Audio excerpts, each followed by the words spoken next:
Okay, so oras ato na alas 5:46 na sa hapon. Medyo early pa ta sa mo, no? Okay, mamati kita sa katapusan mga pagambahon. Ikagrupong Francisco Yermo. Okay, para gini karon sa ginatuyo, no? Okay, ang atong mga official nga gitarista sa may barangay Talusan Numangas ang ipagambahon ang Ili-Ili Tulog Anay. Plakpakan naton mga kagrupo, mga ka-short. Manamli ako na sa balay gali. Si Carl, kag si Sian, Okay? si J, nga nagahakot sa sabod. Kay Sawahon, kay Silpi, kay Nining, kay Inday, kag sa kay Pit, nga rada subong nagabase aran na sila sa balay. Amo rin ginapatulog ko sa una kay Nining.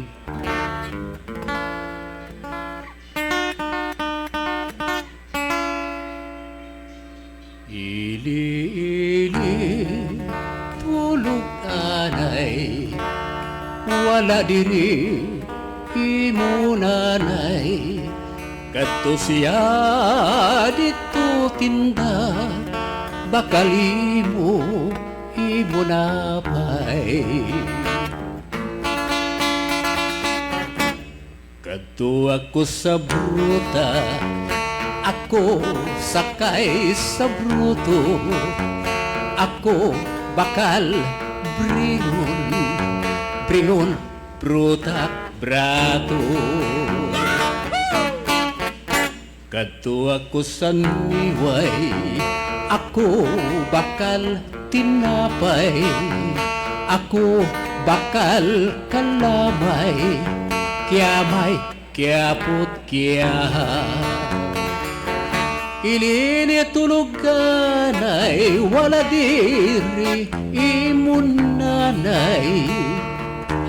Kadto siya sa tinda, bakal imo napay.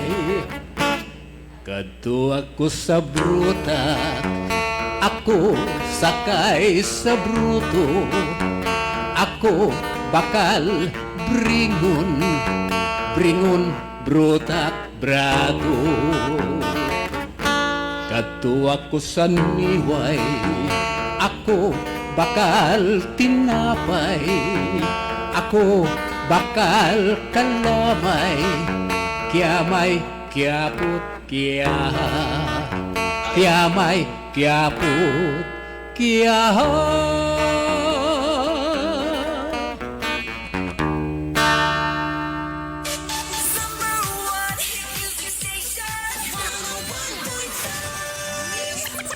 Short FM.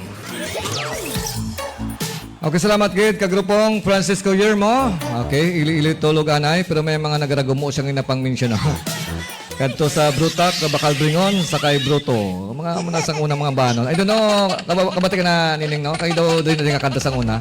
Kadto sa brutak, bakal bringon, sakay bruto. Basta daw muna. Mga sang una nga bahanon, no? Okay, so once again, thank you so much gid kay kagrupong Francisco Yermo, ato mga official nga gitarista.